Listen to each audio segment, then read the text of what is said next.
ফেসিবাদী ব্যবস্থার বিলোপের রাজনীতি রোডম্যাপের কথা যদি আমরা বলি, তাহলে সর্বপ্রথম আমাদেরকে যে কথাটা বলতে হবে, বিগত ফেসিবাদী যারা বাংলাদেশে তাদের রাজনীতির অবস্থা কি হবে। আমরা বিভিন্ন জায়গায় বিগত ফেসিবাদী আওয়ামীদের পুনর্বাসনের নানারূপ ষড়যন্ত্র আমরা রক্ষা করি। আমরা দেখছি আওয়ামী লীগ তারা তো সন্ত্রাস করে যাচ্ছে, এখন সন্ত্রাসী হুমকি দিয়ে যাচ্ছে বাংলাদেশের নাগরিকদের। সে আওয়ামী লীগকে বাংলাদেশের রাজনীতিতে রেলিভেন্ট করবার নানাবিধ কলকবজা নানা জায়গায় সক্রিয় হয়ে আছে। কিন্তু আমরা জাতীয় নাগরিক কমিটি, বৈষম্যবিরোধী ছাত্র আন্দোলন এবং বাংলাদেশের জনগণ খুব স্পষ্ট করে বলি, বাংলাদেশে ভবিষ্যতে পতিত ফেসিবাদী আওয়ামীদের রাজনীতিকে আমরা আর কোনোভাবেই প্রাসঙ্গিক হতে দেব না। আমরা ফেসিবাদী ব্যবস্থার বিলোপের কথা বলছি, তার প্রথমে যাদের বিলোপ হতে হবে তারা হচ্ছে এই পতিত আওয়ামী লীগ। আমরা যে ব্যবস্থার কথা বলি, এই ফেসিবাদী ব্যবস্থার রক্ষা কবচ হিসেবে, এই ফেসিবাদী ব্যবস্থার আইনি ভিত্তি হিসেবে, এই ফেসিবাদী ব্যবস্থা তাদেরকে টিকিয়ে রাখবার মেকানিজম হিসেবে বাংলাদেশে সব থেকে বড় ভূমিকা পালন করেছে ৭২-এর সংবিধান।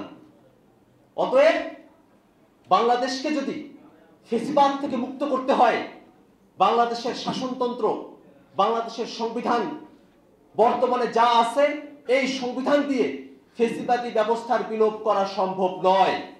ফেসিবাদী ব্যবস্থার বিলোপ করতে হলে অতি অবশ্যই বাংলাদেশে একটি নতুন সংবিধান প্রয়োজন। এবং এই সংবিধানের জন্য আপনারা দেখবেন, বাংলাদেশের মানুষ, আপনারা সারা দেশ ঘোরেন, যে মানুষ যে দলই করুক না কেন, দলের নেতারা হয়তো ভিন্ন সুরে কথা বলছেন, কিন্তু সে দলের কর্মীরা, সে দলের সমর্থকরা, অর্থাৎ বাংলাদেশের আপামর জনতা গ্রাম পর্যায় পর্যন্ত গিয়ে কথা বলে দেখে আসেন, সকলের কাছে একটাই কথা, পুরনো সংবিধান চলবে না, বাংলাদেশের জন্য অবশ্যই একটি নতুন সংবিধান প্রণয়ন করতে হবে। আমরা যখন নতুন সংবিধানের কথা বলছি, আমরা তো বয়সে তরুণ, অনেকেই আমাদের এই তারুণ্যকে তখন কটাক্ষ করবার চেষ্টা করছেন।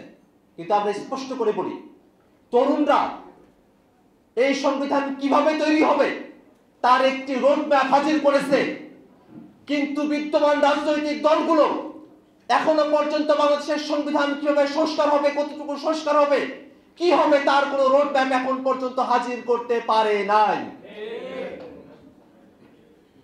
আমরা বারবার বলেছি, বর্তমান অন্তর্বর্তীকালীন সরকার বাংলাদেশে সংস্কারের একটা পরিবেশ তৈরি করবে। বাংলাদেশের সচিবালয় বলেন, বাংলাদেশের বিচারালয় বলেন, বাংলাদেশের সংবিধান বলেন, বাংলাদেশের পুলিশ প্রশাসন বলেন, প্রত্যেকটা জায়গায় সংস্কার প্রয়োজন। এই কথাটা মানুষ ভেবেছে, এই কথাটা মানুষ মনে লালন করেছে। এই কারণে এই ২৪-এর আন্দোলনে মানুষ নির্দিষ্ট কোনো রাজনৈতিক দলের ডাকে নয়, স্বতঃস্ফূর্তভাবে এসে এই আন্দোলনে মানুষ জীবন দিয়েছে। শুধুমাত্র হাসিনা যাবে, অন্য কেউ ক্ষমতায় আসবে, এই কারণে ২৪-এর আন্দোলনে মানুষ জীবন দেয় নাই।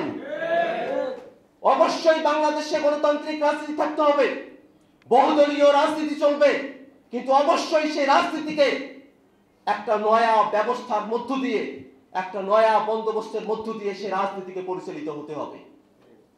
বাংলাদেশে যাতে কোনোভাবেই আর অতীতের কোনো ফেসিবাদী শক্তি ফিরে আসতে না পারে এবং ভবিষ্যতে কোনো শক্তি বাংলাদেশে ফেসিবাদী হয়ে উঠতে না পারে।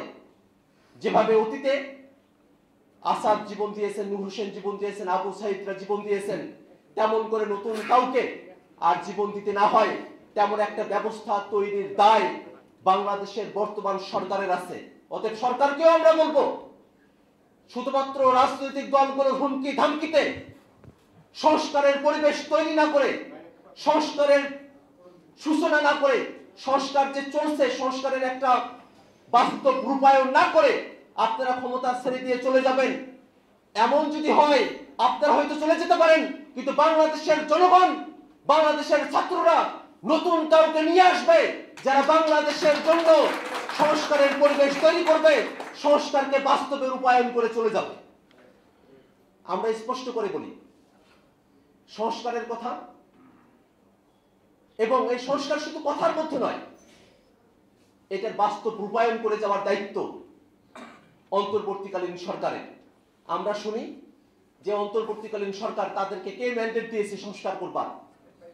এই প্রশ্ন যখন আসে, যখন এই কথা বলা হয় শুধুমাত্র নির্বাচিত সরকারই সংস্কার করতে পারে, তখন আমরা স্পষ্ট করে বলি, নির্বাচিত সরকারেরা বাংলাদেশে যা আসছে তারা যত শতাংশ জনগণের ম্যান্ডেট নিয়ে এসেছিল তার থেকে কয়েক গুণ বেশি মানুষের, বলতে গেলে শুধুমাত্র ফেসিবাদীরা ব্যতি রেখে সকল মানুষের সমর্থন নিয়ে সরকারটি গঠিত হয়েছে।